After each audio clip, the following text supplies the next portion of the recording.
اور اللہ کی عطاؤں پر شکر ادا کرتے رہو. جہاں تک تمہارے دشمنوں کا تعلق ہے ان شانئک هو الابتر, انہیں اللہ تعالیٰ خود بخود تباہ و برباد کر دے گا.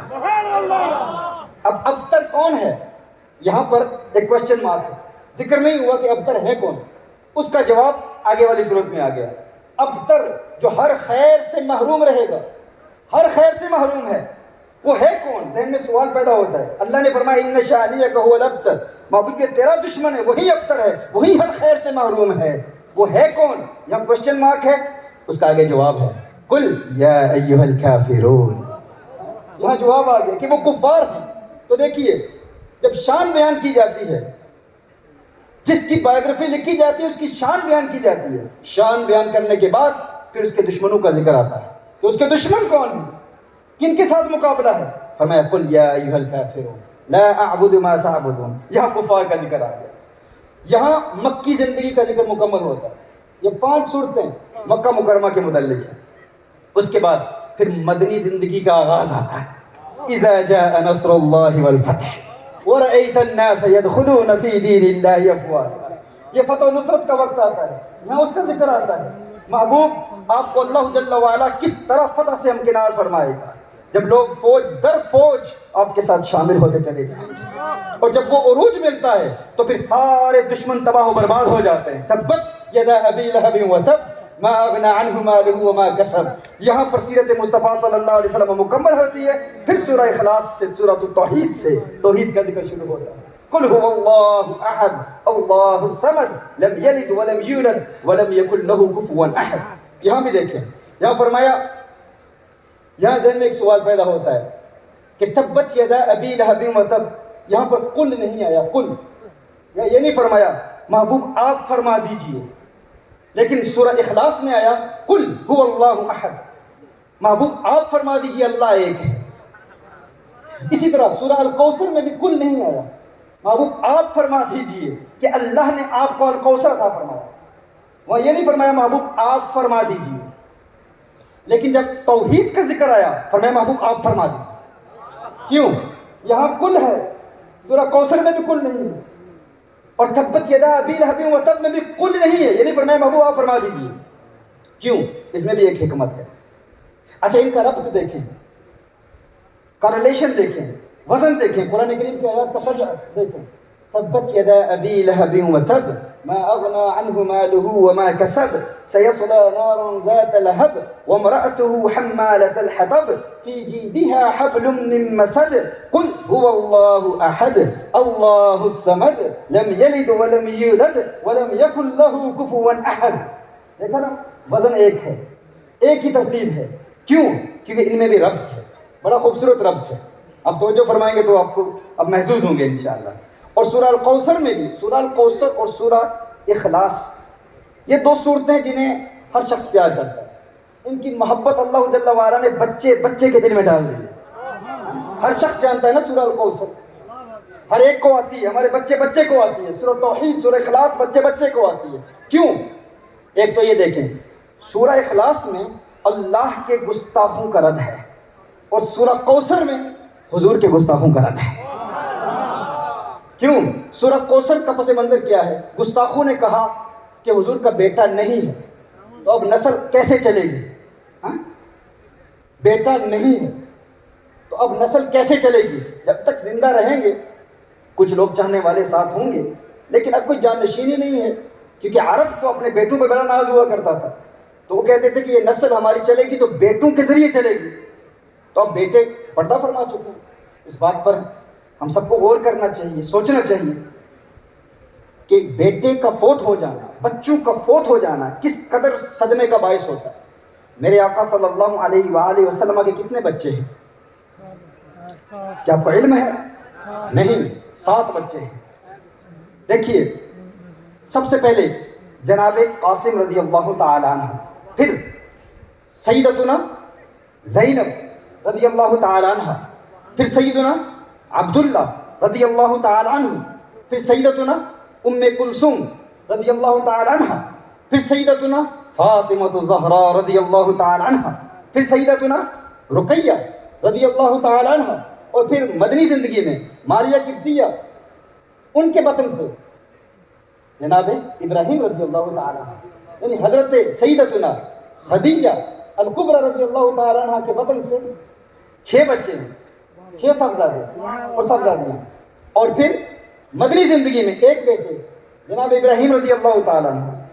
اور ہمارے علم میں یہ بات ہونی چاہیے کہ میرے آقا صلی اللہ علیہ وآلہ وسلم نے اپنی زندگی میں جس باپ کا چھوٹا بچہ انتقال کر جائے نا، آپ اس سے پوچھیں، انسان کو عام طور پر اس چیز کی عادت نہیں ہوتی کہ ایک باپ اپنے بیٹے کو اپنے ہاتھوں سے دفنائے۔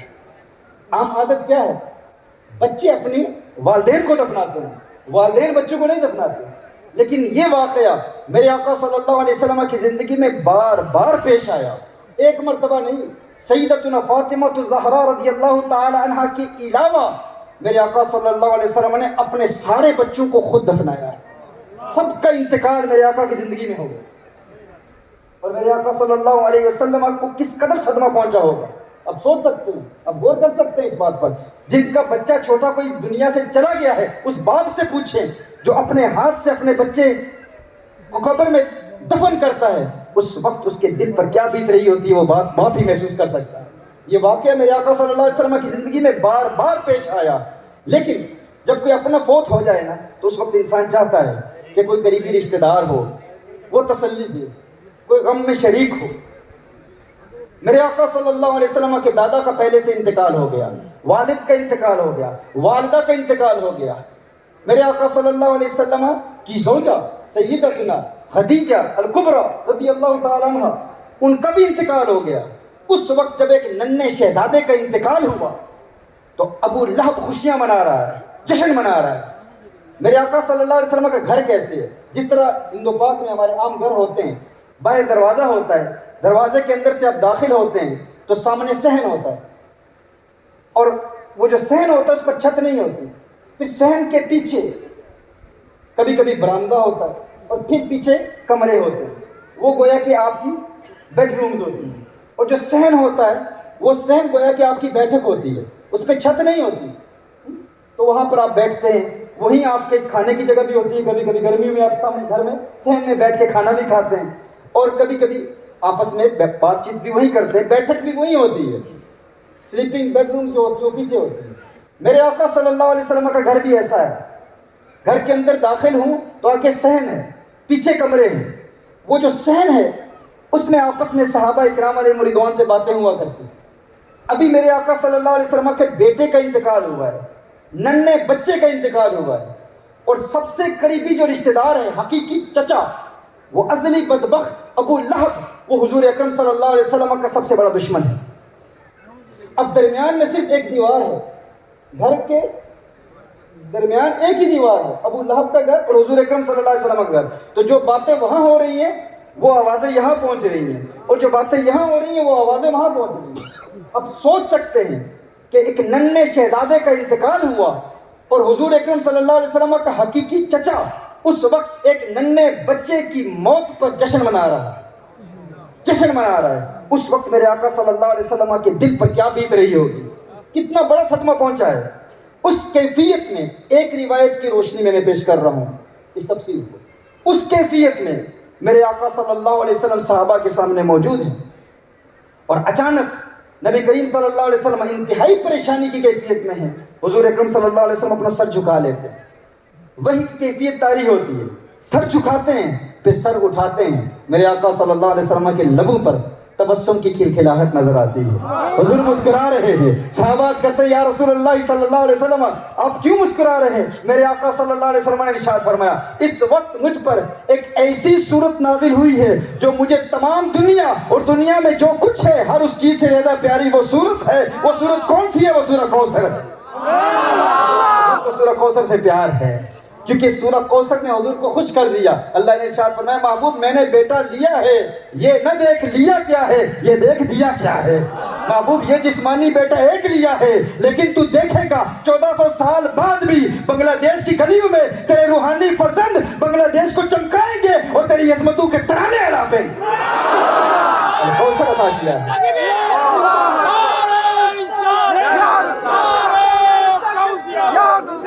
محبوب خوش ہو رہے ہیں، مسکرا رہے ہیں، صحابہ حضور کے چہرے پر مسکرا. اسی لیے ہمارے صوفیہ کہتے ہیں اگر آپ ڈپریشن کے مرض میں مبتلا ہیں, اینگزائٹی کے شکار ہیں, اعصابی تناؤ یا ذہنی دباؤ کا شکار ہیں, ڈپریشن کے مرض میں مبتلا ہیں, یہاں تک کہ بائیپولر کے مرض میں مبتلا ہیں, تو ایک کام کر لیں, ایک ورد یاد کر لیں, ایک وظیفہ یاد کر لیں. وہ وظیفہ کیا ہے؟ وہ وظیفہ یہی ہے کہ یہ تصور باندھے کہ یہ وہ صورت ہے جس نے حضور کو خوش کر دیا.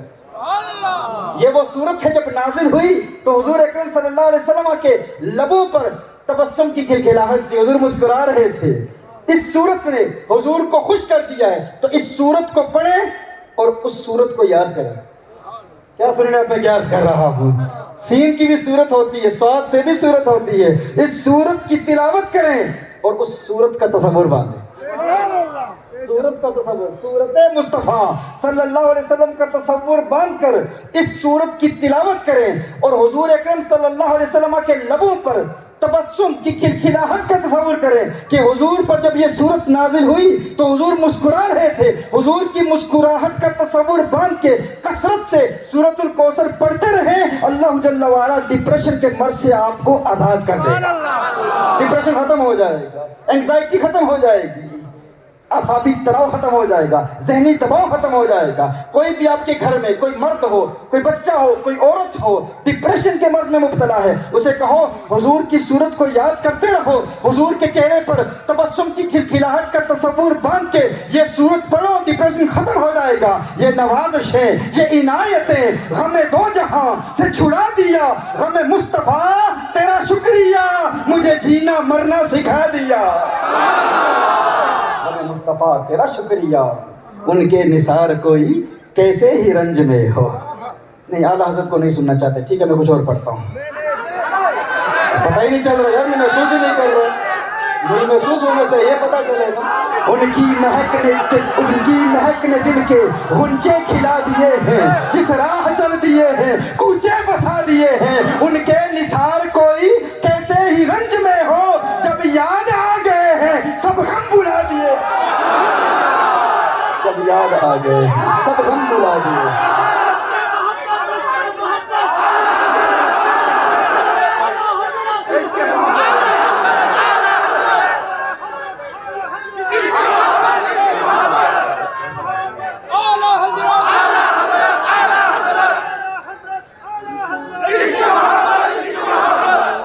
تو ان کی زلفوں کا تصور کریں, ہاں, آقا کے گالوں کا تصور کریں, آقا کے نینوں کا تصور کریں, آقا کے علم نشرح کے سینے کا تصور کریں, مازاق کے سرخ ڈوروں کا تصور کریں, والفجر کے گالوں کا تصور کریں, آقا کے ہونٹوں کا تصور کریں, یاسین کی چمک والے دانتوں کا تصور کریں, آقا کی مسکراہٹ کو یاد کر کے سورہ کوثر پڑھیں. اللہ تعالیٰ ہر غم سے آزاد فرما دے, غم دور ہو جائے.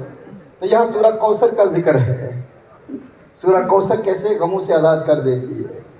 تو سورہ کوثر کے فوراً بعد سورہ الکافرون ہے, سورہ کوثر کے بعد سورہ الکافرون ہے, پھر اس کے بعد سورہ النصر ہے. یہاں مدنی زندگی کا آغاز, پھر دشمنوں کی تباہی, تبت یدا ابی لہب وتب, پھر سورہ اخلاص ہے, پھر یہاں توحید کا ذکر ہے اور توحید کی مکمل وضاحت کہ صرف اللہ سے مدد مانگو. قل اعوذ برب الفلق, حقیقی مددگار ہم اسی کی پناہ میں آتے ہیں, وہ اللہ جل وعلا ہے. قل اعوذ برب الناس, کہ جب اللہ تعالیٰ آپ کو عروج دے, جب انسان کو یقین ہوتا ہے نا, اپنے آقا کی عظمتوں کے ترانے الاپتا ہے, ڈٹ کے ترانے الاپتا ہے, بیان کرتا ہے اللہ نے ہمارے آقا کو سب کچھ عطا فرمایا. جب آقا پر اللہ کی عطاؤں کا یقین ہوتا ہے, آقا صلی اللہ علیہ وسلم کے اختیارات, آقا صلی اللہ علیہ وسلم کے تصرفات, آقا صلی اللہ علیہ وسلم کی قوت, طاقت اور عظمت کا یقین ہو جاتا ہے اور عظمت کو بیان کرتا ہے, تو پھر اللہ جل وعلا توحید کا پرچم بلند کرتا ہے. پھر توحید کا پرچم بلند ہوتا ہے جب غیر مسلم اسلام کے دشمن کی آنکھوں میں آنکھیں ڈال کے کہتا ہے کہ میں کسی سمجھوتے یا کمپرومائزیشن کا شکار نہیں ہوتا. کافر کو کافر کہتا ہے لکم دینکم ولی دین, میں کسی مصلحت کا شکار نہیں ہوں گا. میں اسلام کو مانتا ہوں, عقیدہ اہل السنت والجماعت کو مانتا ہوں, کسی قسم کے بد عقیدہ کو اپنے قریب نہیں آنے دوں گا, اس کے قریب نہیں جاؤں گا اگر گستاخ ہے تو. ہر قسم کی صلح کلیت سے بچتا ہے، ہر قسم کی مصلحت سے بچتا ہے، حق کا بیان کرتا ہے اور ڈنکے کی چوٹ پہ بیان کرتا ہے. کہتے ہیں لکم دینکم ولی دین. پھر اس کا نتیجہ کیا نکلتا ہے؟ اذا جاء نصر اللہ والفتح ورأیت الناس یدخلون فی دین اللہ افواجا. جب آپ اصولوں میں پختہ رہتے ہیں پھر لوگ خود بخود آپ کے پیچھے چلتے ہیں. یدخلون فی دین اللہ افواجا. اور پھر دشمن ختم ہو جاتے ہیں اور پھر توحید کا پرچم بلند ہوتا ہے. ہاں اسلام نافذ ہوتا ہے لیکن پھر فرمایا اسلام نافذ ہوگا لیکن یاد رکھنا دشمن حملے کرتے رہیں گے. دو قسم کے حملے ہیں. اس کے بعد بھی یہ نہ سمجھنا کہ اب دشمنوں کے حملے ختم ہو جائیں گے. ایک حملہ باہر سے ہے، ایک اندر سے. اس کا جواب ہے قل اعوذ برب الفلق میں اور قل اعوذ برب الناس میں. ایک وسوسے ہیں، انسان وسوسوں کا شکار ہوتا ہے، اور ایک جادو کے حملے ہیں، شیاطین کے حملے ہیں. آج اسلام دشمن طاقتیں، زائنسٹ موومنٹس، صہیونی طاقتیں الومناٹی کے ذریعے، فری میسنری کے ذریعے، سیٹنسٹ موومنٹ کے ذریعے مسلمانوں کے ایمان پر حملہ کر رہے ہیں. اپنے آپ کو وسوسوں سے بھی بچانا ہے اور خارجی حملوں سے بھی بچانا ہے. اور ان کو بچانے کا طریقہ کیا ہے؟ ایک روایت ہے کہ انسان کو کھانے اور پانی پینے سے بھی زیادہ جس چیز کی ضرورت ہے وہ ان دو صورتوں کی ضرورت ہے، سورہ فلق اور سورۃ الناس. جو شخص ہر روز 11 مرتبہ سورہ فلق اور سورہ ناس پڑھتا ہے اللہ جل وعلا اسے وسوسوں سے بھی آزاد کر دیتا ہے اور جنات اور شیاطین اور جادو کے حملوں سے بھی بچا لیتا ہے. یعنی صرف یہ نہیں کہ اب اسلام نافذ ہو گیا، توحید کا پرچم بلند ہو گیا، قل هو اللہ احد آپ نے کہہ دیا، اسلام کا پرچم بلند ہو گیا، اب سب سوچے بس سب خیر ہے. نہیں، دشمن پھر بھی حملے کریں گے، ان کے حملے جاری رہیں گے. اور پھر مدد طلب کرنی ہے اللہ سے. کن صورتوں کے ذریعے؟ سورہ الفلق اور سورہ الناس کے ذریعے. اور پھر بھی یہ نہیں کہ ختم ہو گیا. اب دیکھیں نبی کریم صلی اللہ علیہ وسلم جب بھی قرآن کی تلاوت کرتے تو حضور اکرم صلی اللہ علیہ وسلم سورۃ الناس کو مکمل کرنے کے بعد پھر بسم اللہ الرحمن الرحیم الحمد للہ رب العالمین پڑھتے. یہ حضور اکرم صلی اللہ علیہ وسلم کی سنت ہے. کیوں؟ اس میں ایک پیغام ہے. یعنی جب بھی قرآن مکمل ہو جاتا تو چند آیتیں بعد والی سورت کی، پہلی سورت کی سورۃ الفاتحہ کی بھی پڑھ لیتے. اس میں پیغام یہ ہے کہ قرآن کا مطالعہ کبھی ختم نہیں ہوتا. یہ کبھی کوئی نہ سمجھے میں نے قرآن پڑھ لیا ہے، میں نے تفسیر پڑھ لی ہے. قرآن کریم کتاب الہی، اسرار و غوامض کی کائنات ہے. اس میں ایسے ایسے میسیجز ہیں، جتنا مطالعہ کرتے جائیں اتنا انسان سمجھتا ہے کہ میں نے کچھ بھی نہیں جانا، میں نے کچھ بھی نہیں پڑھا، میں نے کچھ بھی نہیں سمجھا. قرآن کا مطالعہ جاری رہے، قرآن سے تعلق ہمارا ہمیشہ رہے. اس جہل کا ہے دانش ٹھکانا کچھ بھی. دانش نے کیا دل کو نہ دانا کچھ بھی. ہم جانتے تھے علم سے کچھ جانیں گے، جانا تو یہ جانا کہ نہ جانا کچھ بھی. جانا تو یہ جانا کہ نہ جانا کچھ بھی. ہر بات پہ کہتا تھا من نمی دانم، سچ بات ہے اکبر بڑا عالم تھا. عالم وہی ہوتا ہے جو کہتا ہے میں نے کچھ نہیں جانا. قرآن کا مطالعہ ختم نہیں ہوتا. اسی لیے اور دیکھیں قرآن کریم کی آخری سورت کا سورہ فاتحہ سے کیا تعلق ہے؟ قل اعوذ برب الناس. یہاں پر کیا اللہ نے ارشاد فرمایا؟ رب برب الناس. اور سورہ الفاتحہ میں الحمدللہ رب العالمین. آخری صورت میں رب اور سورہ فاتحہ میں بھی رب. قل اعوذ یہ قرآن کریم کی آخری صورت کا پہلی صورت کے ساتھ ربط بیان کر رہا ہوں. قرآن کریم کی آخری صورت کا پہلی صورت کے ساتھ ربط کیا ہے؟ قل اعوذ برب الناس الحمدللہ رب العالمین. قل اعوذ برب الناس کے بعد کیا ہے؟ حافظ تو نہیں بیٹھے نا یہاں پر، سارے عالم بیٹھے ہیں. کیا ہے؟ سارے بولے نا، بڑی تعداد میں حافظ بیٹھے ہیں. مجھے پتا ہے بنگلہ دیشی کے حافظ بڑے مضبوط ہوتے ہیں. قل اعوذ برب الناس مالک الناس.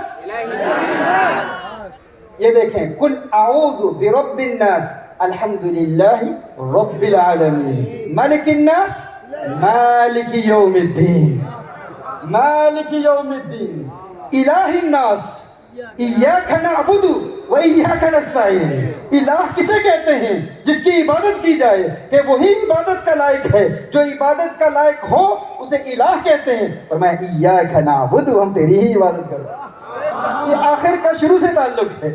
یہ قرآن کے اسرار اور غوامض ہیں. اس پر میں بات کرتا چلا جاؤں تو پھر وہ عشق و محبت کی باتیں رہ جائیں گی. لیکن آپ اہل محبت ہیں، اہل عشق ہیں، لیکن قرآن سے ہمارا تعلق ہے، حضور کے فرمان سے ہمارا تعلق ہے. اس سے ہمیشہ مربوط رہنا ہے. اب ذرا آگے بڑھتے ہیں. فرمایا اِنَّا أَعْطَيْنَاكَ الْكَوْثَرَ، محبوب ہم نے آپ کو الکوثر عطا کیا. اب الکوثر کیا ہے؟ اس کا معنی کیا ہے؟ بہت سارا کلام ہے. کسی نے کہا اس سے مراد قرآن ہے، کسی نے کہا اس سے مراد حضور اکرم صلی اللہ علیہ وسلم کی رحمت ہے، کسی نے کہا کہ اس سے مراد حضور کی شفاعت ہے. بہت ساری تفسیر ہے، بہت سارے اقوال ہیں. اور ایک اصول ہے، اصول یہ ہے کہ التنسیس لا يدل على التخصیص، کہ اگر کسی آیت کے حوالے سے کسی مفسر کا ایک قول مل جائے تو مطلب یہ نہیں ہوتا کہ وہ تفسیر اسی تک محدود ہے. مولا علی کرم اللہ وجہ الکریم نے خوارج کے جواب میں رد میں فرمایا تھا ان القرآن حمال الاوجہ. قرآن کریم کی آیات کے متعدد معنی ہوتے ہیں اور ہر معنی درست ہو سکتا ہے. اگر کسی منصوص آیت کے خلاف نہ ہو، صریح قطعی آیت کے خلاف نہ جائے یا کسی اجماعی مسئلے کے خلاف نہ جائے تو وہ ممکن ہوتا ہے. اس پر بے شمار اقوال ہیں. کسی نے کہا الکوثر سے مراد فقط حوض کوثر ہے، لیکن امام مجاہد ارشاد فرماتے ہیں الکوثر کا معنی ہے ای الخیر کلہ، یعنی ہر خیر کا کل عطا فرمایا. اچھا الکوثر پر ذرا غور کر لیتے ہیں. الکوثر ہے کیا؟ الکوثر کا معنی کیا ہے؟ الکوثر یہ فوعل کے وزن پر مبالغہ کا صیغہ ہے. یہ مبالغہ ہے، ایگزیجریشن ہے، فوعل کے وزن پر. دیکھیں ہم علم بلاغت میں پڑھتے ہیں کہ واو جو ہے یہ یا سے قوی ہوتا ہے. واو میں یا سے زیادہ قوت ہوتی ہے. ایک ہوتا ہے کثیر، ایک ہوتا ہے کوثر. کثیر میں بھی کثرت ہے، لیکن جو کثرت کوثر میں ہے وہ کثیر میں نہیں ہے. واو میں قوت ہے زیادہ، کثیر سے زیادہ ہے. ایک اور فرق ہے کثیر اور کوثر میں. کثیر اچھے کے لیے بھی استعمال ہوتا ہے، برے کے لیے بھی استعمال ہوتا ہے، لیکن کوثر فقط اچھے کے لیے استعمال ہوتا ہے.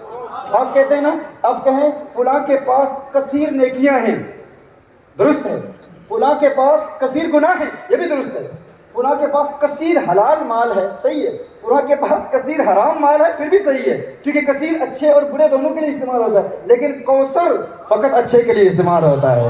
اب یہ نہیں کہہ سکتے فلاں کے پاس گناہوں کا کوثر ہے، نہ، کیونکہ کوثر فقط اچھے کے لیے استعمال ہوتا ہے. محبوب کی شان کو بیان کیا تو کثیر نہیں فرمایا، الکوثر فرمایا، الکوثر فرمایا. اب دیکھیے الکوثر ہے کیا؟ ایک ہوتا ہے قلیل. قلیل کی ضد ہے کثیر. قلیل کی ضد کیا ہے؟ کثیر.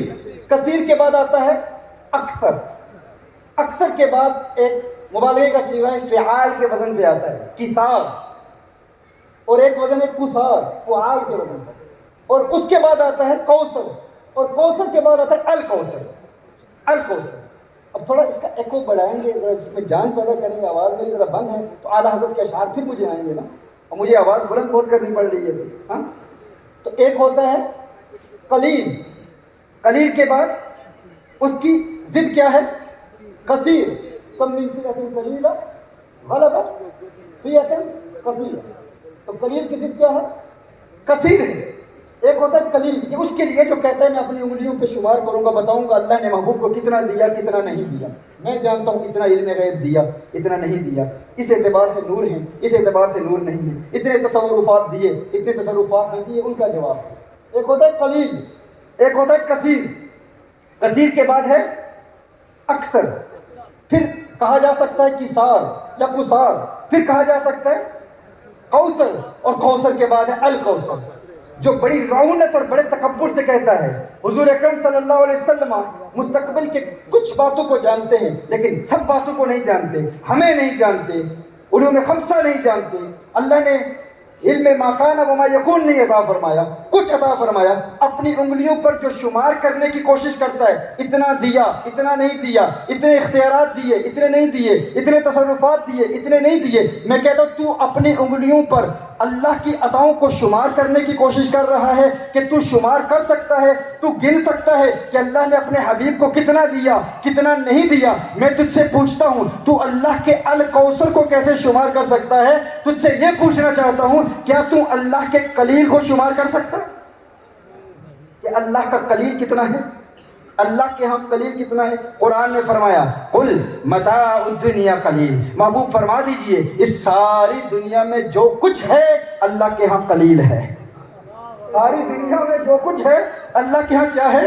قلیل ہے۔ اور مفسرین کہتے ہیں کہ جب دنیا آخرت کے مقابلے میں آئے تو اس سے مراد فقط یہ زمین نہیں ہے، فقط یہ زمین نہیں ہے، پھر اس میں سب کچھ ہے، ساری کائنات ہے، ساری یونیورس ہے۔ اور یہ یونیورس کتنی بڑی ہے، آپ کو کیا اس کا علم ہے؟ یہ ہم جس زمین پر رہتے ہیں یہ تو ایک چھوٹی سی زمین ہے، ایک چھوٹا سا پلانٹ ہے۔ آپ اپنے سولر سسٹم پر غور کریں، نظام شمسی پر غور کریں، اور پھر اپنی گیلیکسی، اپنی کہکشاؤں پر غور کریں، صرف اس ملکی وے پر غور کریں، یہ کتنی بڑی ہے، یہ ایک کہکشاں کتنی بڑی ہے۔ ایک وویجر 1 1977 میں ایک اسپیس کرافٹ کو امریکہ میں فلوریڈا سے ناسا نے بھیجا تھا 1977 میں، صرف اس لیے کہ وہ دیکھے کہ اوپر کیا مخلوقات ہیں، اور اس میں پھر کچھ ریکارڈنگز بھی بھیجی۔ اس کی رفتار کتنی تھی؟ ایک سیکنڈ میں 17 کلومیٹر کی رفتار پر وہ پرواز کر رہا ہے، ابھی بھی پرواز کر رہا ہے۔ ایک وویجر 1 بھیجا گیا تھا، اس کے بعد وویجر 2 وہ اگست کے مہینے میں بھیجا گیا 1977 میں، ابھی بھی اس کی پرواز جاری ہے۔ اس رفتار سے اگر اس کی پرواز جاری رہے، یعنی ایک سیکنڈ میں 17 کلومیٹر پر سیکنڈ کی رفتار سے اس کا سفر جاری ہے، اگر یوں ہی اس کا سفر جاری رہے تو اسے 190 ملین سال لگیں گے صرف اس ملکی وے سے باہر نکلنے کے لیے۔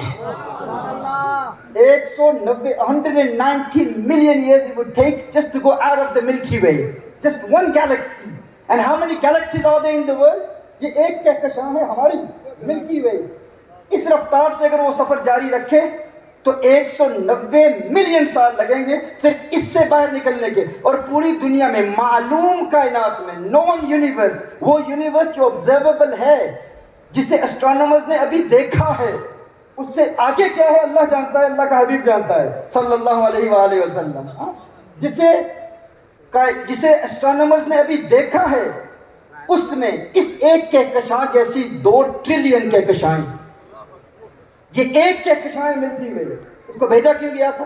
اس میں کچھ ریکارڈنگز رکھی گئی کہ انسان کیسے بات کرتے ہیں۔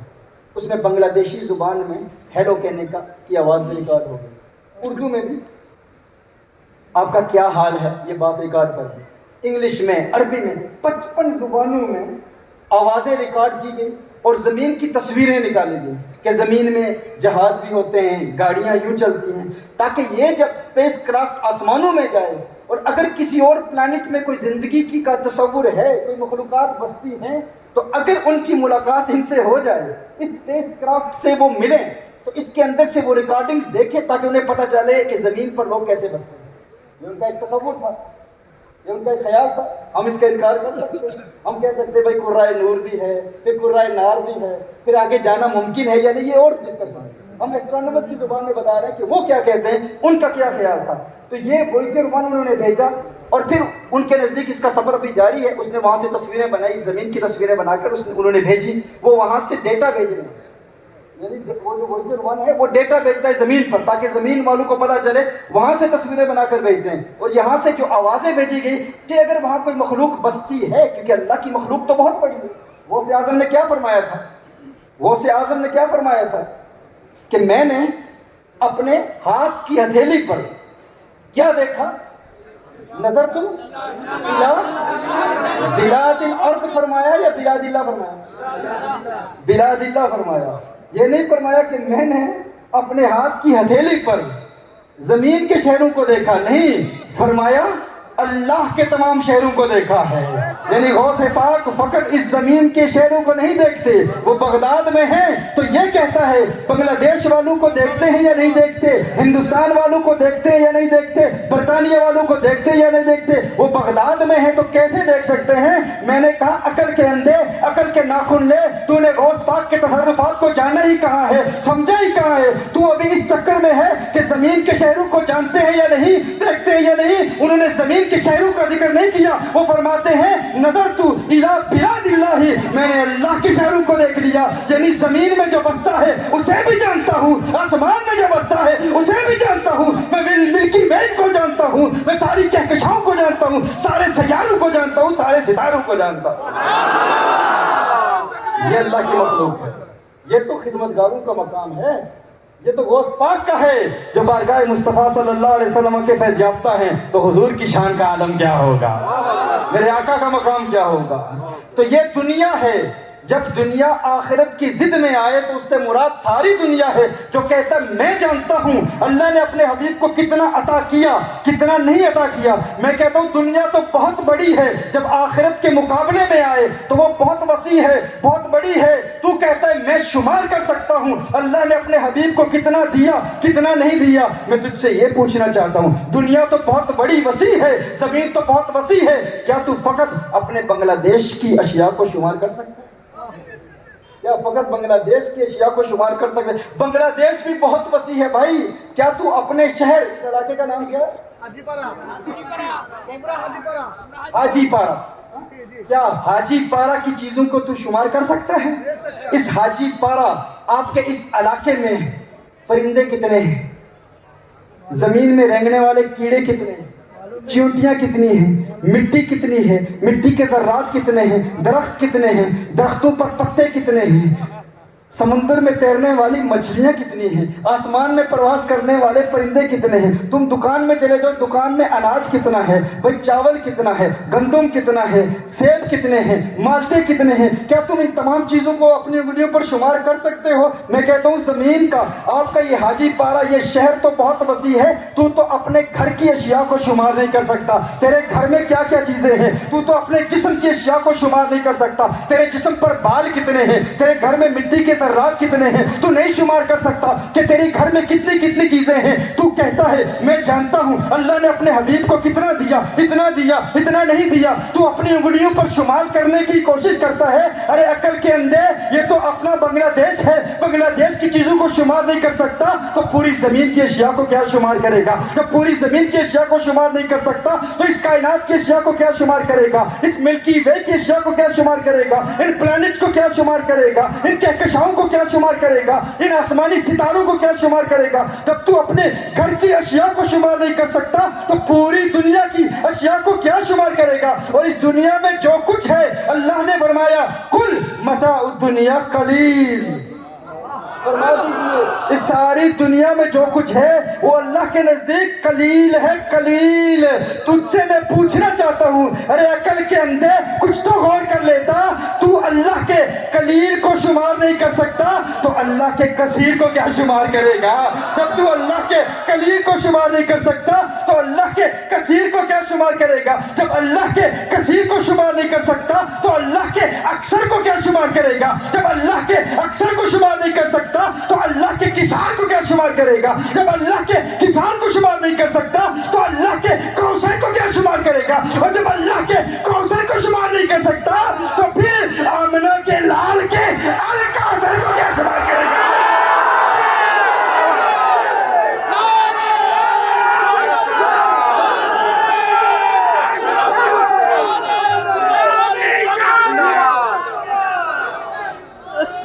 یہ نہیں فرمایا اللہ نے یہ نہیں فرمایا انا اعطیناک القلیل.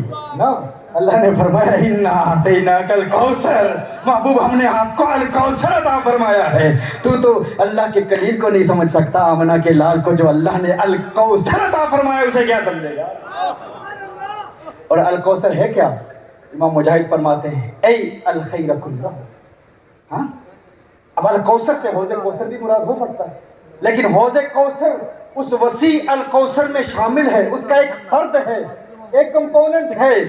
سعید بن جبیر سے پوچھا گیا نا ان الناس یزعمون انہ نہر فی الجنہ, کہ کوثر سے مراد لوگ تو کہتے ہیں, لوگوں کا زعم یہ ہے کہ جنت کی ایک نہر ہے. فرمایا النہر فی الجنۃ من الخیر الذی اعطاہ ایاہ, وہ جو جنت کی نہر ہے نا وہ اس خیر کا حصہ ہے جو اللہ نے اپنے حبیب کو عطا فرمایا ہے. الکوثر تو بہت وسیع ہے, اور وہ جو کوثر ہے نا حوض کوثر, سبحان اللہ, وہ حوض کوثر کیا ہے؟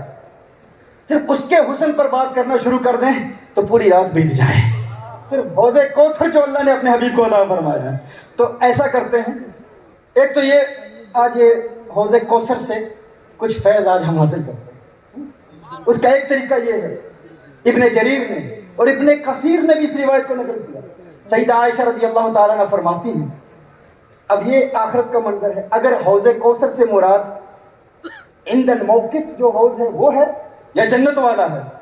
سیدہ عائشہ رضی اللہ تعالیٰ عنہ فرماتی ہیں, اس دنیا میں رہ کر بھی اس وقت اپنی زندگی میں اس حوض کوثر کے تم مزے لے سکتے.